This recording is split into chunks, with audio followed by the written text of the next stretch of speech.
Thanks be to God. Thanks be to God.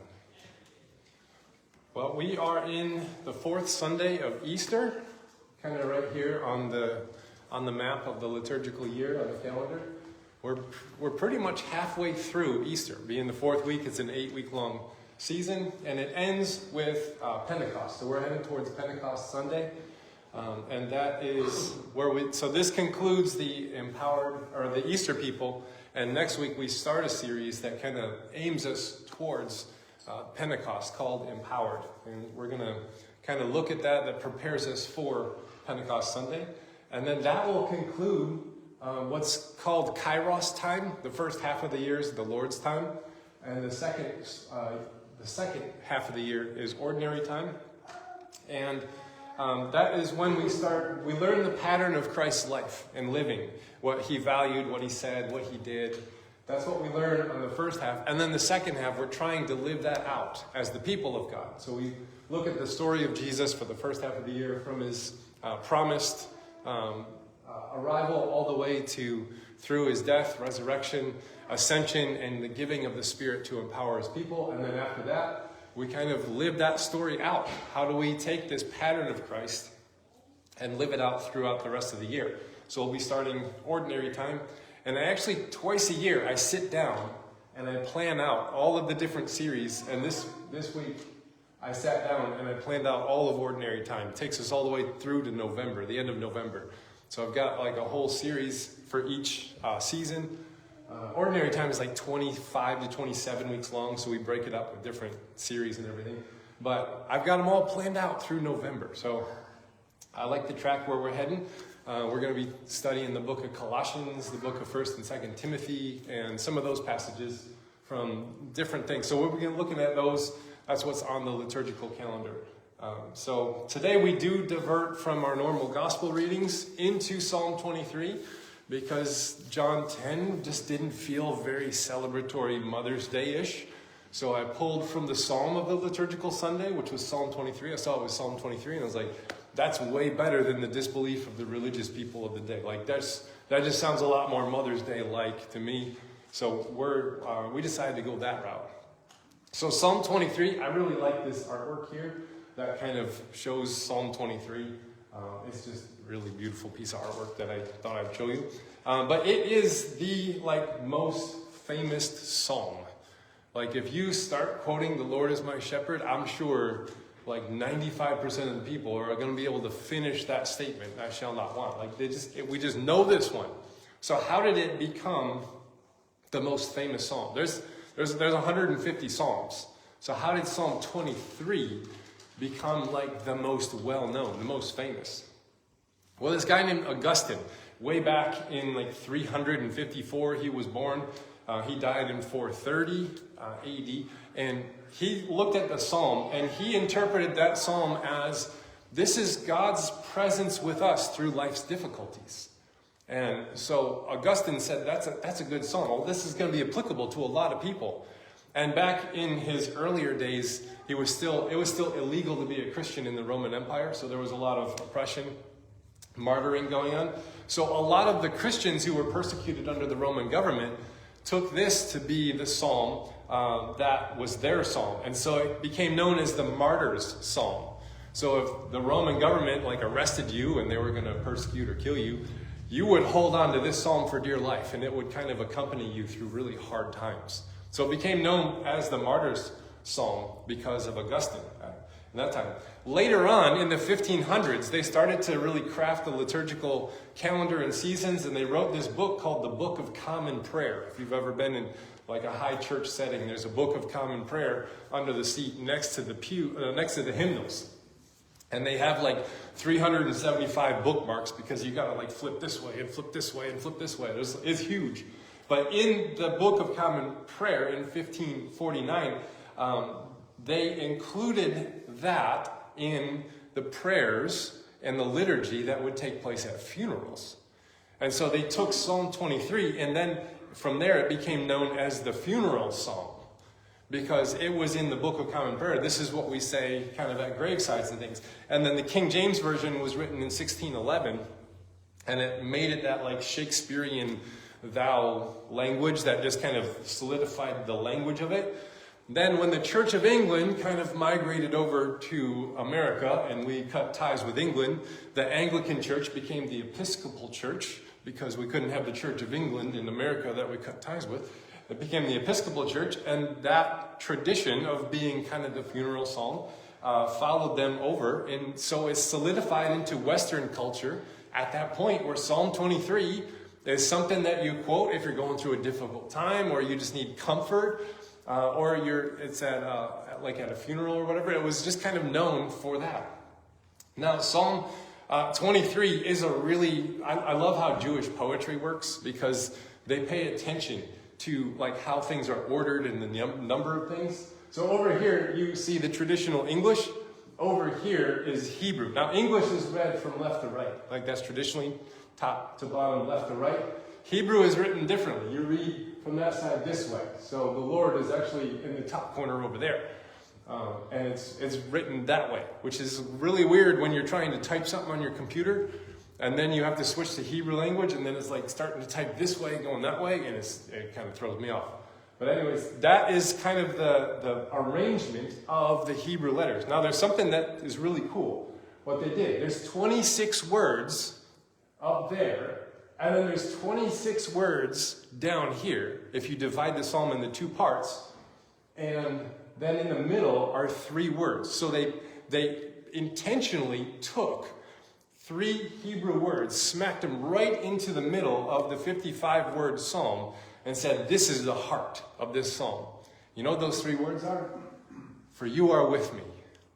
So this psalm, right at the heart of it, is this beautiful saying that says, God is with me. Throughout my whole life, throughout my whole thing, God is with me. So 26 words up there, 26 words down here, 3 words in the middle. You are with me. So it kind of divides up to him. And the Hebrew poetry loves to do that. They love to like sneak something right in the heart of it. So it's fun. We kind of miss that in some of the English because we have to add different words there. There's not going to be only 55 words in the English version because the Hebrew, we need multiple words to say what they're saying. But in the Hebrew, that's the way it looks. Now, there's a shift in language also that takes place in the first half. There's a third person that we're referring to God in the third person. The Lord and He and Him. And almost like a third person projecting out there. God's out there. And then what happens in the second? There's a shift from third person to second person. And then it's starting to not just talk about God, but now we're talking to God. For you are with me. Your rod and your staff, they comfort me. So there's a shift in the language of just how these pronouns are used that almost starts like we're talking about God, and then all of a sudden we're talking with God halfway through the psalm, because it takes place right after the words, you are with me. That's when the shift happens. And it goes, it happens that way. So this is when you like look at it, you can really like scientifically pull apart a poem, and then all of a sudden it's like a dead thing. But if you look at the art of how it's put together, it's different than just nitpicking it to death. But I do like to look at the form and the poetry because they were very intentional with how they put it together. So all in all, this is a psalm of comfort. During very important or very trying times, people have clinged to this psalm that gets them through whatever they're going through. They will hold tightly to Psalm 23. And there's been times where I'm doing a service and someone will come up to me and just say, can we please say Psalm 23 today? And I say, absolutely, we can say Psalm 23 today. It's not something that came out during we're planning, but all of a sudden they find this need. Can we please include the Psalm 23? I just need to say Psalm 23 because there's something about it that's comforting. That's almost like I need this. This is going to help me through this day. So we can kind of look at this psalm. We can explore how it's put together and what intentions they had with putting it together and how it reflects the culture of the time. But we can also appreciate the beauty of this psalm and how it's a piece of artwork. It's a piece of poetry. Now, Psalm 23 would not have been read. It would have been sung because it's a song. The word psalm means hymn. So the book of Psalms is actually the hymn book of the people of God way back in the day. And there was different psalms that they would sing for different seasons of the time. So there's a whole section in the Psalm 120-ish realm. They would sing these psalms when they're journeying to Jerusalem for Passover. So there's a whole section. Kind of like we have like Advent songs or Christmas songs that we sing only at Christmas time. Like if I bust out "O Little Town of Bethlehem" in July, you're going to be like, we don't sing that one right here. Like that's a weird one. You save it for December. Like that takes place later. Like these psalms are their prayer book, they're their song book, they're their hymn book. They sing these. And so we can read it, it sounds great, but also it's a piece of poetry, it's a piece of music that is meant to be not just dissected, but appreciated. And you can dive into it, the intention behind the author. Why did they put it this way? What are they saying? So we can look at it, I divided this psalm into 3 sections. And we can look at it as, there's a lot of different ways to interpret this psalm. The one I'm kind of going to hang on to is this is King David from the Old Testament. It's his biography. So King David is the one that this psalm is attributed. It says there that this is a psalm of King David. He wrote a lot of songs. He was a musician. He was also one of the first kings of the people, and had some stuff that he did wrong, had some stuff that he did right. He's a complicated character, just like the rest of us. But King David is kind of one of the more famous kings, and Jesus comes out of the line of King David. But if you look at it, it's kind of his biography. So here's how it is. David was a shepherd when he was a little kid.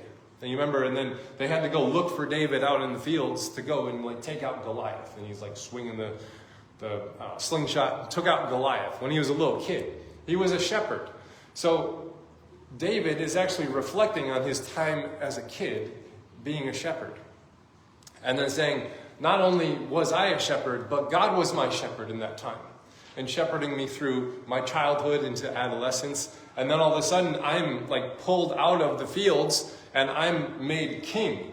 And so now he's kind of like this adult figure that has a kingship. And he's saying things like, you prepare a table for me in the presence of my enemies. And you anoint my head with oil. This is all king language. And so we go from child shepherd to an adult king. And then we kind of end with him as an elder, looking back on his life and reflecting on where he's gone and where he can see God throughout his entire life. So he says, surely goodness and mercy have followed me all the days of my life, and I will dwell in the house of the Lord forever. So we have these 3 sections, and it looks like it's David's biography. From shepherd to king to now as an elder looking back and saying, where was God in the midst of all of that? So that's kind of the vantage point I took on this. So the first part we're going to look at, the Lord is my shepherd, I shall not want. He makes me to lie down in green pastures. He leads me beside still waters. He restores my soul. He leads me in right paths for his name's sake. Now that first part, green pastures. I mean, I start to think of like, oh man, like Montana. I'm thinking like, there's like waters and there's like green everywhere. My grass in my backyard is a green pasture right now. And I need to get the lawnmower out because it's getting like this high in some areas. So when I think of green pastures, I'm influenced by Midwestern culture that thinks of like lots of lawn and like cows are grazing and trees and beautiful like quiet waters. Like this, that's what I picture in my head when I think Psalm 23, right? Does Israel look like that?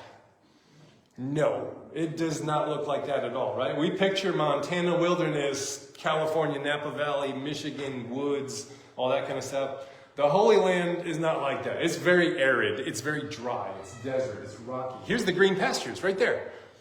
That looks a little bit different, doesn't it? These are literal green pastures. That's a picture of a Bedouin who still shepherds in the way that the shepherds of the Old Testament did. So you can look at the Bedouins and see how they shepherd. They still do it the way that they've been doing it for thousands of years. And they're leading their flocks of goats and sheep to green pastures. Shepherds knew where green pastures were going to sprout. As soon as the afternoon sun comes up, is that going to look like that? It's not going to look like that. It's going to be a dry, arid, rocky mountain.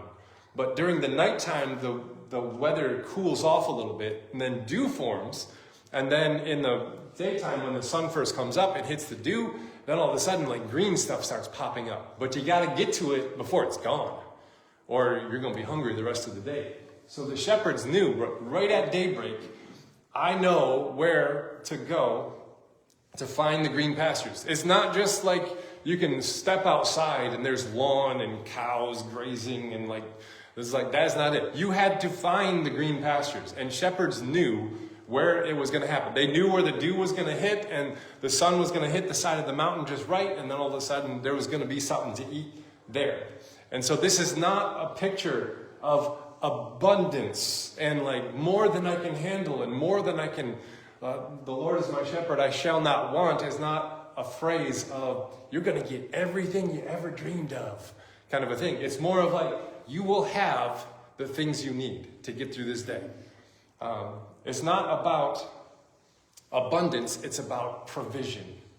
So the Lord is my shepherd, I shall not want, is not that you will never ever have need and God will meet every need and your electric bill is going to be taken care of and your mortgage payment and your car payment, all this stuff is going to be like you're totally good because God's got you and there's all this abundance kind of thing. That's not what this passage is talking about. This passage says you will have what you need. There will be green pastures. But most of this is going to be desert, dry, arid kind of stuff. There will be enough. This is what David knew. The Lord is my shepherd, and he will lead me to the places where I know I can get what I need for the day.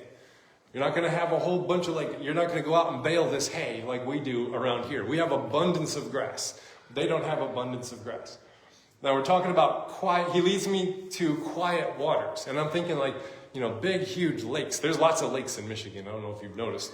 There's a lot of, like the water state, there's lakes everywhere. It's like, oh, quiet water is like nice, placid. How many lakes do they have? It's like, not many. One of them is the Dead Sea, and you don't want to drink that. Because that'd be like drinking like saline, because nothing can live in the Dead Sea, because it's saltier than the ocean by like 10 times. It is like, oh. So quiet waters is not like I found a lake, I found a pond out in the middle of the woods that I've just stumbled upon, and it's a nice, peaceful, serene. No, this is a shepherd doing his job. Remember, he's not like in prayerful meditation kind of a thing. He's on the clock. He's got to lead the sheep to the green pastures, and then he's got to find them something to drink. In a dry, arid climate, you have to know when it rains, where is that water going to accumulate? Where can I go and take them and find little pools of water that they can get to? Because you don't really want to lead them to the Jordan River and have them drink out of that, because the sheep are going to be scared of it, one, but they could fall in and then they're gone. Sheep are not very smart, and they will fall in. And so if there is no other water and you have to lead them to a river and it's kind of like raging water, the shepherd would actually have to dig out a channel and make some of that water come over into a quiet pool so that the sheep would be safe and they wouldn't fall into the river and be taken away. So the shepherd knows where to find the water.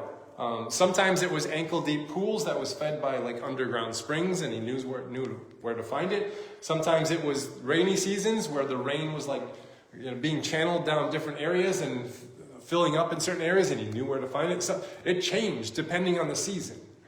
I don't know if your life is like that, but sometimes the things that bring me nourishment in life, and it's like, oh, that was so great, it changes. Like it used to be this. I used to love turkey hunting. And you know what? Now I'm too tired to turkey hunt because you got to wake up early. I had a friend come and visit me at church last week, and he actually taught me how to turkey hunt. And someone's like, was that your brother? No, he was not my brother. He was a good friend of mine. He taught me how to turkey hunt, and we would wake up at 4 a.m. and meet out in the field, and it was great, and it brought me so much life. And now I think about doing that, and I'm like, good Lord, wake up at 4? Wow, why would I do that? That used to bring me life and nourishment. Now it's other things. Now it's tinkering with tables that my wife has found, these antiques, and trying to restore them. And so the different things of your life, they're going to change. The things that bring you nourishment and peace and comfort, they might change. They might shift. And you might find yourself in a season where the things that used to bring you life and joy, they're kind of it doesn't do that anymore. It used to, and it was good. Doesn't mean it's bad. It just means that something is shifting. And you have to know, where am I going to find these waters? And the Lord is my shepherd, I shall not want. He makes me lie down in green pastures, and he leads me to these still waters. So listen, you got to listen to the leading of God. And he leads me in paths for his namesake. And I'm thinking here like, yeah, righteous path. This is great. The path of righteousness, we like roads, right? Unless you're an off-roader and you have a Jeep or something, which I don't. I don't think my Ford Taurus can handle off-road. Although it would be fun to take it out that way. Like, I've almost got 300,000 miles on that thing. I'm at 293,000 miles. So maybe when I hit the 300 mark, I'll just take it off-road and be like, all right, we're going out with a bang. I don't know. What was I talking about? The paths of righteousness. Like if I took my car on some off-road paths, they ain't going to be doing so hot, right? So I need like paved roads and all that. Are these kind of roads, are they for the shepherds? Like there's like these big, huge paved pathways? No, like Roman road system wasn't invented until the Romans, way like 1,000 years after this psalm is written. So we're thinking like this is something different. The paths of righteousness, actually there's a picture I got of the actual paths of righteousness. And it's not a joke, it's like an actual path. There it is. These are the paths of righteousness. Now, if you can see these black dots right in the middle, those are the livestock. They're not like shrubs or anything. And what would happen is the green pastures sometimes were at the top of the hill. Have you ever tried to run up like a sand dune, like straight up? It's the worst idea you could have. Like your legs are going to be on fire by the time you get up there. Or you think the sheep are going to be able to make it up. So instead, you can see like there's all these like light stripe bands going through, like, is that horizontal? Yeah, it's horizontal. So they're horizontal bands. Those are actually not like sediments in the rock or anything. Those are paths that were made by these sheep going around the mountain and around and around, and that's how they get to the top. So the actual Hebrew word there, leading through paths of righteousness, the word for path there is to encircle. It means to go around and around and around. And so these are the paths that the shepherd would lead the sheep on. And they were like, we're going to take the long route to get to the top because just heading straight up is going to be real dangerous. And so they had these paths that were going around and around and around. They just went up because it's just too dangerous to go straight up. Now the word righteousness is not personal piety. I grew up thinking that righteousness was personal piety. You're righteous by showing us all the stuff that you don't do, but all those people over there, they do. And that's personal piety. And there's a place for that in religion, because if you don't have any kind of, you're going to like destroy your life. But this is not the word for that. Righteousness is the word for justice. The word for justice and the word for righteousness are the same word in both Hebrew and Greek. And so this, whenever you see the word righteousness and you think in your mind like personal piety, you're mixing up a word with holiness. And that's a different word altogether. Righteousness is justice. And justice is something totally different. This is like making sure that the rest of the people in your community have what they need to live a good life. That's what justice is. And so paths of righteousness is God is leading us. And remember, he's a king. He's responsible for a whole group of people. So God leading through paths of righteousness, he has to make sure that the way that he leads as a king, the people, he's doing so with justice that makes sure the people that he's leading are better off for his leadership. So that's what this justice means in his specific place. And he's saying it's for his name's sake. There's a little bit tag on there, for his name's sake. Leads me in path of righteousness for his name's sake. Because God's reputation is always tied to how the people of God represent God in the world. Now, if you look at Genesis 1, it says the people were made in the image of God. That's a specific term that means that there's a king, and when the king is not present to rule the people in person, like the king's kingdom is too big, then he sets up an image of himself, and it's usually a statue. And the statue would then remind people, remember, I'm your king, don't screw this up. And so God says, don't actually make any statues of me. I want you to be my image. When people look at you, they need to see, like, that's how God leads us and reigns. And this is way back in, like, monarchy days and stuff, so it uses that language. But we are the images of God. So when people look at our collective lives together, they should see, like, that's what God's like.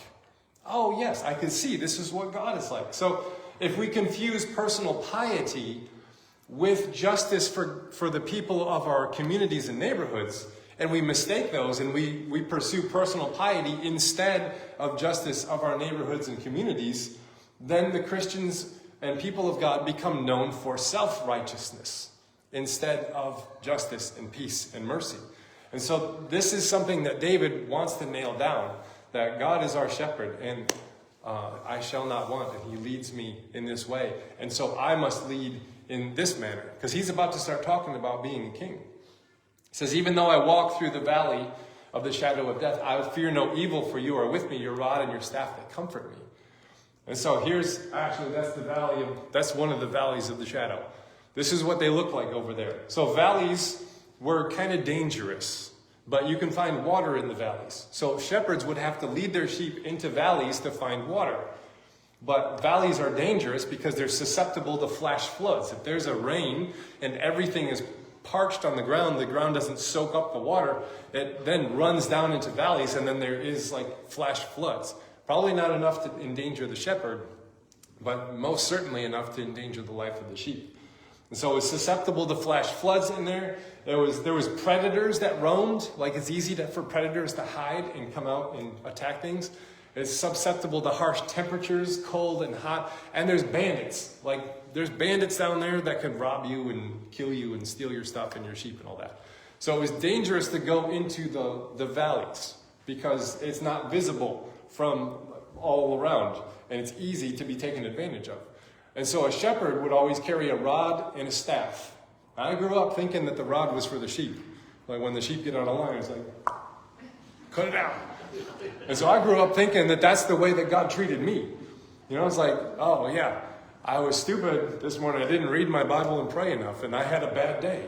So therefore, it must be that God is punishing me for not doing the right thing. That's the rod. Like giving me a knock over the head. Turns out I just had chronic illness. It was like some days I would just be on. I'm like, man, I didn't even pray as much as I thought I should, and I'm still having a good day. And then some days it would be like, yeah, I didn't pray enough, and I'm having a bad day, and therefore God must be taking that rod out and beating me over the head and being like, you knucklehead, pray more. I thought that was what it was for. Turns out I had chronic illness, but the rod is actually a protective weapon to defend the sheep from the dangers that existed down in the valleys. It's not for the sheep to get knocked in the side of the head because they're being stupid. And the staff, the shepherd wouldn't hit you with the staff either. The staff would be used to like pull sheep to safety, like the little shepherd's hook, or to guide them. Like, oh, we're going to have to go around the corner here, not that way. So you put up a little bit of a barrier and it's like, come on, let's go. We're going to go around that way, guys. So the staff was a gentle leading, and the rod was a use of defense against the dangers in the valley. And so David is looking at his life and saying, God has led me through some really difficult times. And he's protected me, he's provided for me, and it's been good. It hasn't been easy, but it's been good. So that's what he's saying here. So that heart of the Psalm 123 is, you are with me. And so if we live from this generous place, then like God provides, and God is with me, and God has provided and kept me safe and all that stuff. If we live from that generous place where we believe God is a generous God, then we can live our lives with kindness and empathy and compassion that leads to peace and justice. But if we live from a place where we think God is constantly after us and knocking us up on the side of the head, then we will live defensively, combatively, self-centered, callous, and then we will be hostile people inside because we have an insecurity about who we are. And so it all stems from how you view God. How you view God is important because you will treat other people the way you perceive God treats you. And if you think God has a rod knocking you in the side of the head every time you mess up, instead of a gentle leading with the shepherd's hook, then you're going to be knocking people upside of the head when they're not doing what you expect them or want them to do. Because how you view God is how you view God treating you is how you're going to treat other people.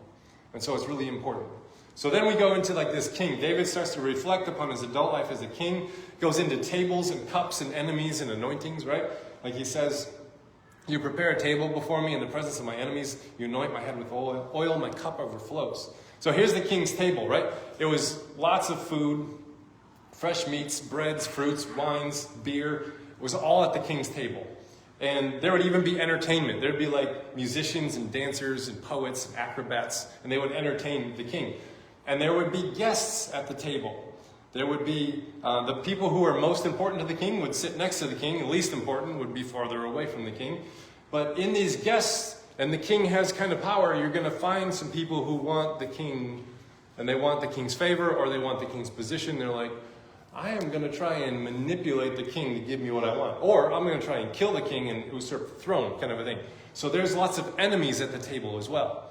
And so here, the king is actually receiving the banquet in this one. David says that God is the one that is preparing this table for me, this banquet. It's a picture of God as servant, and David is king. It's mind-blowing that a king would say, God is serving me. It's like, it's crazy. The king would be like, usually as king, he would have a humongous, like, inflated ego and head, being like, I have all the power in the world. I can do whatever I want.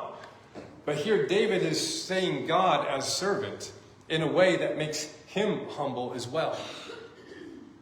And so he says, in the present, you prepare this huge table for me in the presence of my enemies. And so this is the kind of God that David is encountering as a king, is a God who serves, is a God who's humble enough to be seen doing it. Like the one who prepares the table is not the most important person. The one who's preparing a table is usually like lowest on the totem pole. And they're like, we're just setting the table and everything. And David is experiencing God as this servant in a humbling way. So he sees God not as an inflated, ego-driven king like he could become, but he sees God as humble enough to be seen making a table in the presence of enemies. This is a God who serves, and a God who lifts David up amongst those who wish him harm. And so if that's the kind of God that he encounters, then that's the kind of God that he will then present to the world. So there's a motif in here that's the faithfulness of God. And God does this serving, then anoints David as king. He says, my cup overflows with coffee. I had to fix that one. If you see the little edit I did there. My cup overflows with your coffee. So a host would intentionally pour wine into a cup and make it overflow. Like make a big old mess. They'd be like, here, you want some wine? I got plenty. And they're like, you're wasting some of it. He's like, that doesn't matter. I got more where this came from. So if a host gave you wine and spilled it on purpose, it was kind of a way to show I'm being lavish with generosity with you. I view you highly. So, and then a cup in biblical language is kind of like my lot in life. Everything I've been given in life. Jesus said, let this cup pass from me in the Garden of Gethsemane. He's like, I don't want that lot. That's not going to be cool. What David here says, my cup is overflowing because God has come to me to be generous and lavish and humble. And overflowing means it's like fully saturated. It's not just, there's a little bit and, okay, don't spill anything because, that's expensive. God is like overflowing this cup on purpose. And so it's like, this is saturated. This is something the cup is overflowing and God is being generous. And so we see here, we have a generous, humble God that we can trust is what David is saying here. And then finally, the elder. David's looking back on his life as the elder now. And it says, surely goodness and mercy have followed me all the days of my life, and I shall dwell in the house of the Lord my whole life long. And David lived his life being pursued by enemies. I don't know if you know the story of David. Most of his time is spent running away from, he was anointed king, but Saul didn't let him take the throne. And so he was pursued, and he had to run for so much of his life. So that being pursued by enemies is kind of a thing that he remembers a lot. And now he's old, and he's looking back, and he's saying, it wasn't enemies that was pursuing me all the time. It was God's goodness and God's mercy was just in hot pursuit of me all the time. And now that I'm looking back on it, I can see it. I can see how God was there. And the word goodness there means welfare and happiness. And the word mercy there is not just showing mercy, but a strong, unbreakable love that you can do nothing to break it, to damage it, to anything. That's what the word mercy there is. The number one attribute of God in the Old Testament is God's mercy or loving kindness. And it means a strong, unbreakable love that God has made a promise to love us, and there's nothing we can do to break it, kind of a love. That's God's number one attribute in the Old Testament. And then this dwelling place, I'll dwell in the house of the Lord forever, is not a heaven elsewhere. He was like, I get to dwell in the physical temple. Like, I'm going to hang out in Jerusalem in the temple the rest of my life now. This is going to be great. So but that's where God's presence was housed. Like, that's where it was. And so David is like looking back on his life and saying, God has been in hot pursuit of me with goodness and mercy my whole life. And now I'm ready to retire as king and just go hang out in the temple for the rest of my life. And that's what he means there. So will you let yourself be caught, is the king. Goodness and mercy pursue us in our whole life. And sometimes we're afraid to let it catch us because we're afraid we don't deserve it, or we have to earn it, or we're going to have to work really, really, really, really hard first and then get it. And God here is saying, I'm just after you. Like, my goodness and my mercy is just after you. And my favorite monk of all time, Thomas Merton, he wrote a prayer while he was in the monastery that I found very applicable. And he said this: what I need most of all is the grace to really accept God as he gives himself to me in every situation. Good shepherd, you have wild and crazy sheep in love with thorns and brambles. Please don't get tired of looking for me. I know you won't, for you have already found me. All I have to do is stay found. I love that prayer from Thomas Merton. It's just beautiful. You have wild and crazy sheep in love with thorns and brambles. Please don't get tired of looking for me, but I know you won't, because I know your strong, unbreakable love. So a few reflection questions for you to think about. Why do I try and outrun goodness? That's a good one. Why do I try and outrun goodness?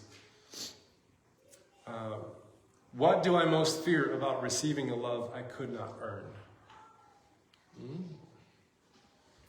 And what does it mean for me to be content? So some questions to think about. And then a spiritual practice that you can try this week. Sit outside, listen to the sounds of nature, receive each sound as a gift from God, and just say a prayer at the end, thank you. I did that this week, and it was like super helpful. If you can't remember them, they're on the one-pager that's on the table out there. You can take it with you as the Merton quote, the outline, and all the reflection questions in the practice. You can take it with you. But we have a benediction for Mothering Day. It's inclusive of those who practice the art of mothering as a verb, not merely those who have given birth physically, because we recognize people who have mothered us throughout our life. And it comes from poet Jan Richardson, one of my favorite poets, and she expands mothering into an act and an art, not just a person or a noun. So thank you to all of those of you who practice the art of mothering, who have helped us on our way and helped us birth new dreams and mentored us and held space for our formation. You have been Christ to us. So thank you for those who practice the art of mothering. Let me read you this benediction.